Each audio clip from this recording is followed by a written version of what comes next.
Imagine the endless black ribbon of Route 66 slicing through the Arizona desert like a vein in the dead of night. No stars above, just an suffocating void that presses down on your soul. You're Jake Thompson, alone in your rattling pickup truck. The engines growl, your only companion, as memories of your wife's horrific crash haunt every mile. 5 years ago, on this very road, flames consumed her, and your guilt. But tonight, something's different. Story 1. The Midnight Hitchhiker.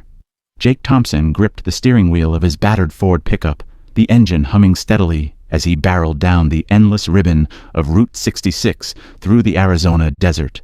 It was well past midnight, and the sky was a vast, starless void, the kind that swallowed light and sound alike.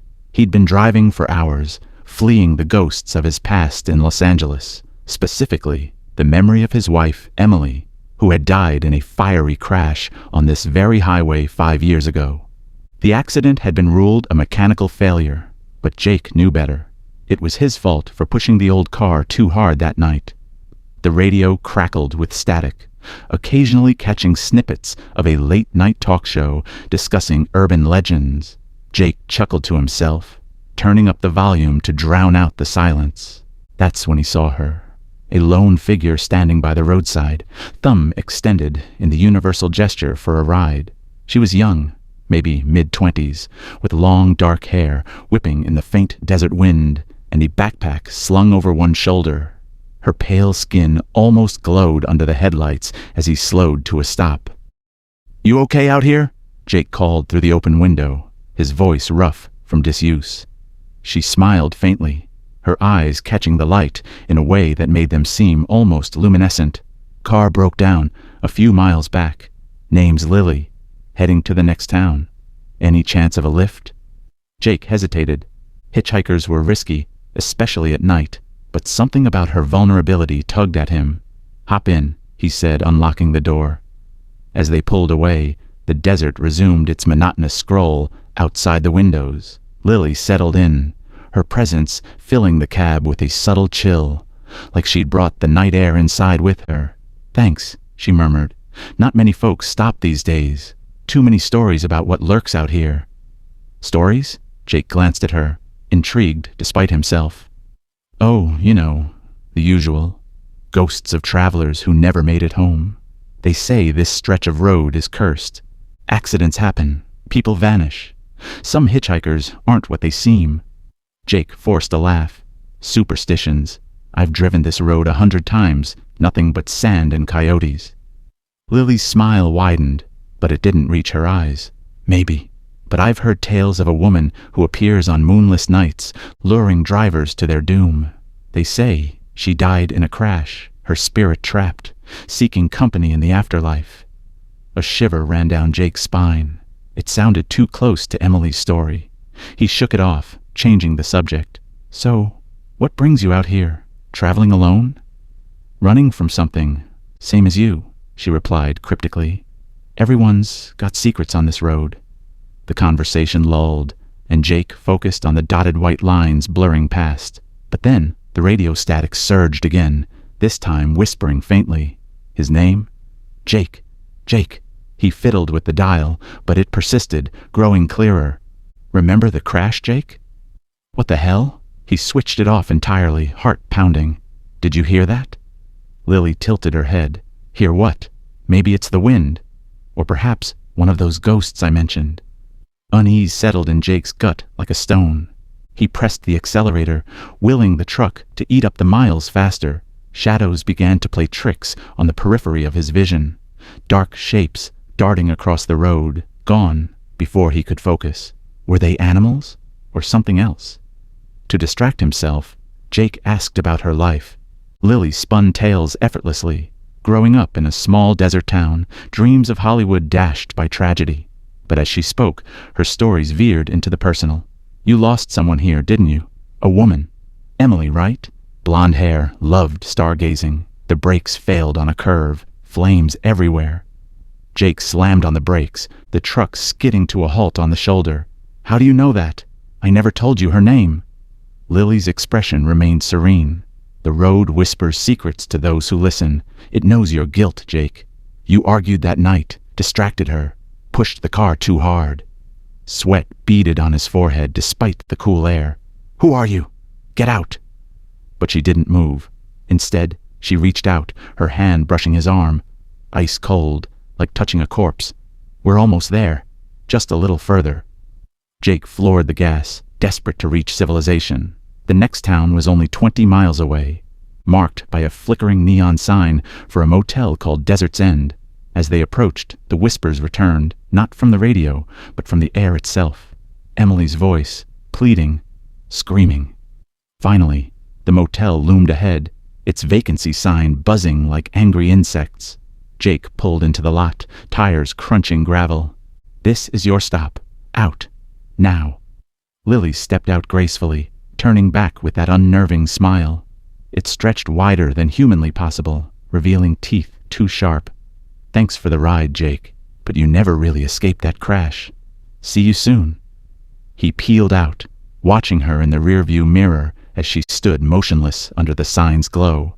But as the distance grew, her form shifted, hair lightening to blonde, face morphing into Emily's, waving with a hand charred from fire. Jake's breath caught. Impossible. Panic surged as he approached the infamous curve where Emily had died. The truck's dashboard lit up with warnings, brakes failing just like before. He pumped the pedal frantically, but it sank uselessly. The vehicle careened toward the guardrail, the desert abyss beyond. In his final moments, Jake realized the truth. Lily wasn't a hitchhiker. She was the road's vengeance, a manifestation of every lost soul, including Emily's. As the truck plummeted, flames erupting, he heard her whisper one last time, "Welcome home."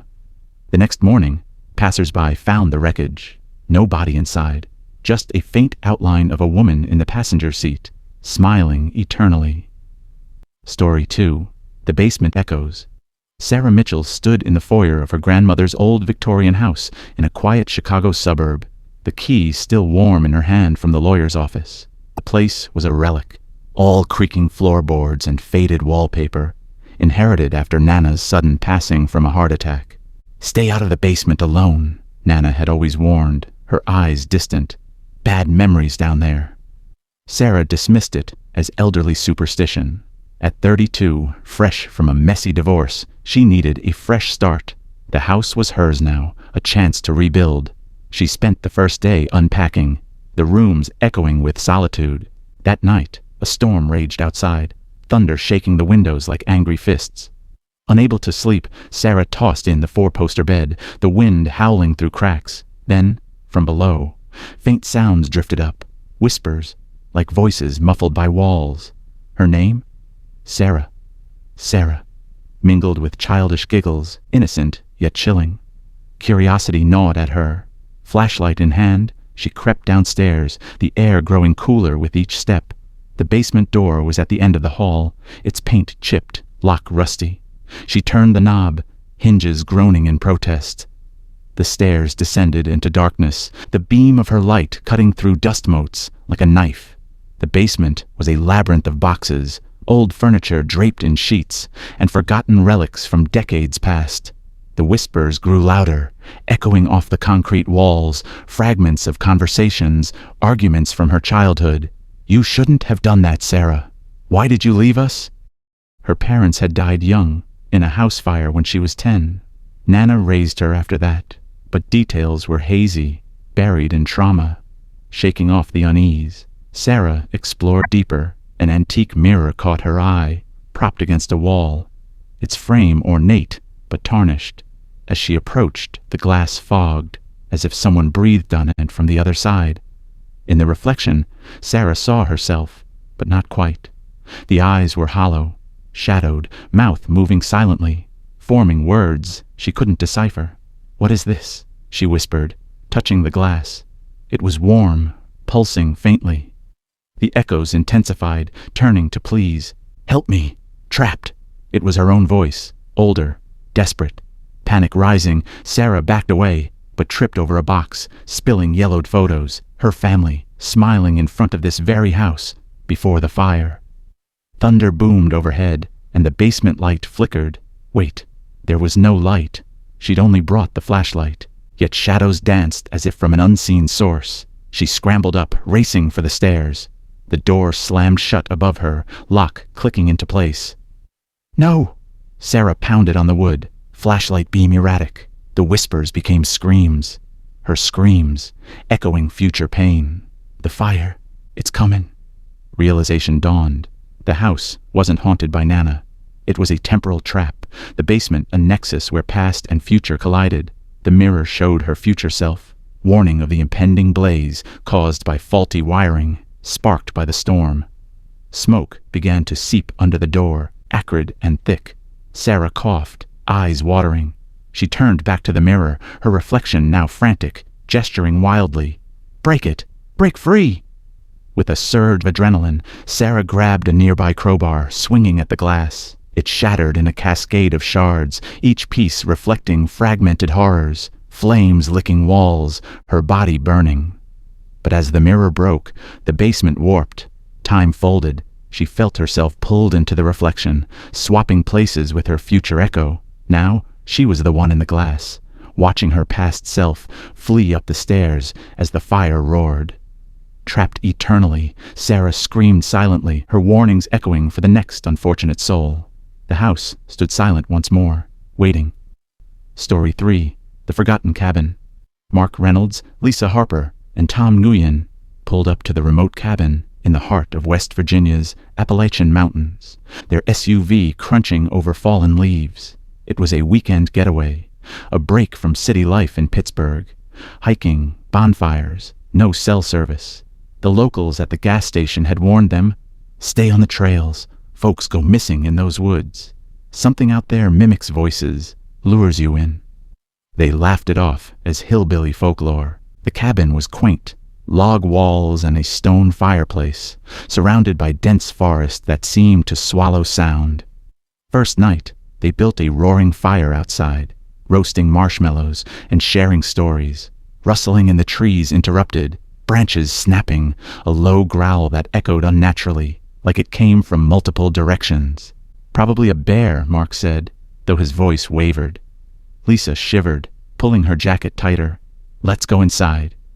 Morning brought sunshine, dispelling fears. They hiked a nearby trail, laughing and snapping photos. Deep in the woods, they stumbled upon an old shack, vines choking its walls, door hanging askew. Curiosity drew them in. Inside, the air was stale, walls scratched with frantic messages. "It mimics your voice. Don't follow the calls. They're not us." "Creepy," Tom muttered, but they shrugged it off, taking selfies for laughs. Back at the cabin, unease lingered. As dusk fell, Lisa heard Mark's voice from the trees. "Lisa, help! I'm hurt!" But Mark was inside, cooking dinner. "That wasn't me," he insisted. Tom grabbed an axe from the shed. "I'll check it out. Probably kids pranking." He vanished into the darkening woods. Minutes stretched to hours. Calls of "Tom" went unanswered. Then, his voice echoed back. "Over here! Come quick!" Mark and Lisa barricaded the door, hearts racing. The calls persisted. Tom begging, pleading, scratches at the windows, nails on wood. "Let me in. It's cold." Lisa peered out, seeing a shadowy figure that looked like Tom, but its movements were jerky, unnatural. "That's not him," she whispered. Mark nodded, gripping a poker from the fireplace. "The shack warnings. It mimics." All night the creature taunted them, switching voices, now Lisa's, now Mark's, weaving in personal secrets. "Remember the affair, Mark? Lisa knows. Tom's dead because of you." Dawn broke, but no relief. They ventured out, finding Tom's backpack shredded, bloodied. Deeper in, the shack again, but inside, fresh scratches. "It replaces you." Back at the cabin, Lisa acted odd, smiling too wide, eyes vacant. "I'm fine," she said, but her voice echoed slightly. Mark realized too late. The creature had taken her form days ago, during the hike. It had lured Tom, now him. As Lisa lunged, grin splitting inhumanly, Mark swung the axe. But it was too late. The forest claimed another, echoes eternal.